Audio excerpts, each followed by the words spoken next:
There is a light on in your home right now that has no job. Maybe it's the hallway.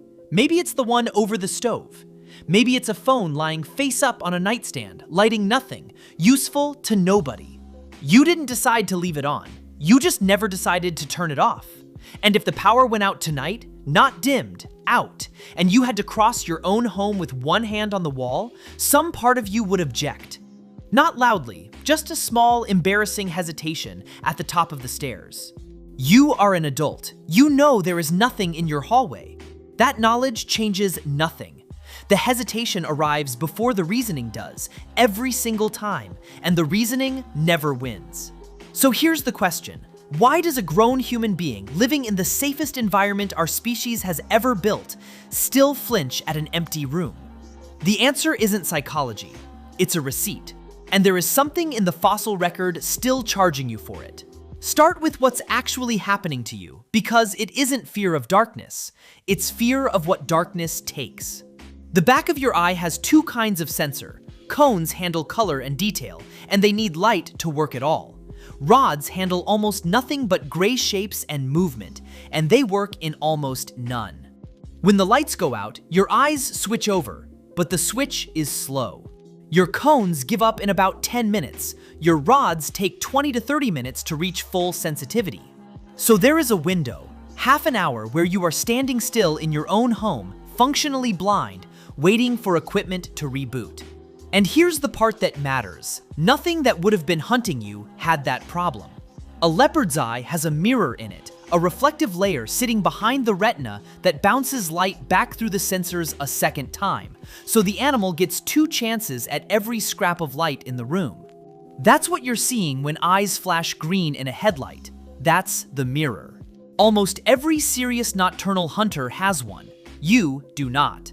Evolution gave you color vision, a thumb, and a brain that can worry about this in advance. It did not give you the mirror. So for most of the time our species has existed, sundown was not a change in lighting. It was a transfer of ownership. The world was yours in the daytime. At night, it belonged to something else. And you knew that because it was eating you. And that's not a figure of speech. In 1981, the paleontologist C.K. Brain published a book called The Hunters or the Hunted, built on decades of work in the caves at Swartkrans in South Africa. One of the fossils he'd been turning over was the skullcap of a hominin child, not our direct ancestor, close enough to be on the same menu. In the back of it were two neat puncture holes.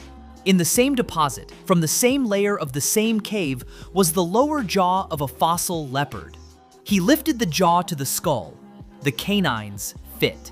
And Swartkrans isn't alone in this. The Taung Child, one of the most famous hominin fossils ever found, carries damage around the eye sockets that researchers have argued is the work of a large eagle. We did not begin as the thing at the top. We began as something with a soft skull that had to be indoors by dark. Now here's what nobody mentions about this fear. If it were just a story we tell each other, you'd expect it to be taught, learned from a parent, or a film, or whatever culture you happened to grow up inside. It isn't.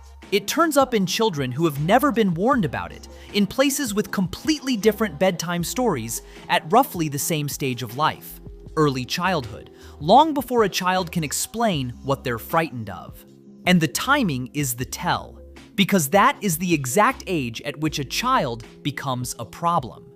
Old enough to walk away from the fire, small enough to carry off. A 4-year-old is the most portable member of the group and the worst at staying put. The fear doesn't arrive when you learn about danger. It arrives the moment you become worth taking. So what did people actually do about it? The obvious answer is fire. And fire mattered, but fire has a flaw. It has to be watched. Somebody has to be awake. In 2017, the anthropologist David Sampson and his colleagues published a study in the Proceedings of the Royal Society B. They fitted sleep trackers to 33 Hadza adults in northern Tanzania and recorded them for 20 days.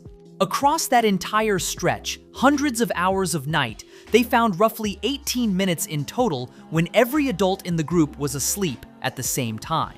Not 18 minutes a night, 18 minutes across 20 days. And nobody assigned those shifts. There's no rota, no volunteer, no conversation about it.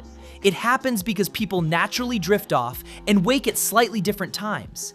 And across a group of 30, those small differences stack into almost unbroken coverage, which means the group is essentially never undefended.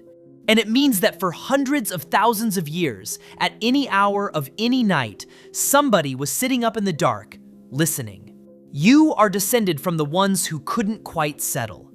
And here's where it takes a turn nobody expects. We've been treating the fear as the problem. It isn't. The fear worked. It kept somebody awake.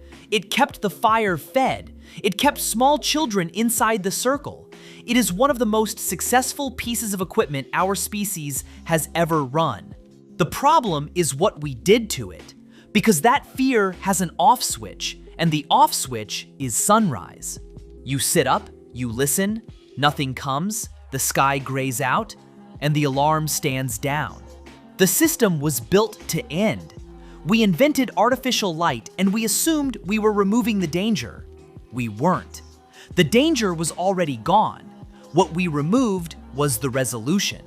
So now you lie down in a locked house in a city with no leopards in it, and the system starts up anyway.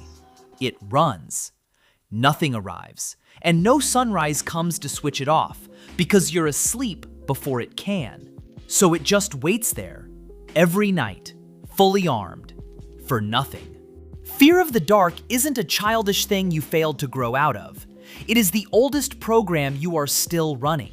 Older than language, older than your species. Every ancestor you have, every single one, without one exception anywhere in the line, made it to morning. And a great many of them did it by being afraid of exactly the thing you are still afraid of. And now, the hallway light. The one with no job. The one you never decided to leave on. It has a job. It's been doing it for 2 million years. It's just that the last few thousand have been very, very quiet. Leave it on. You've earned it.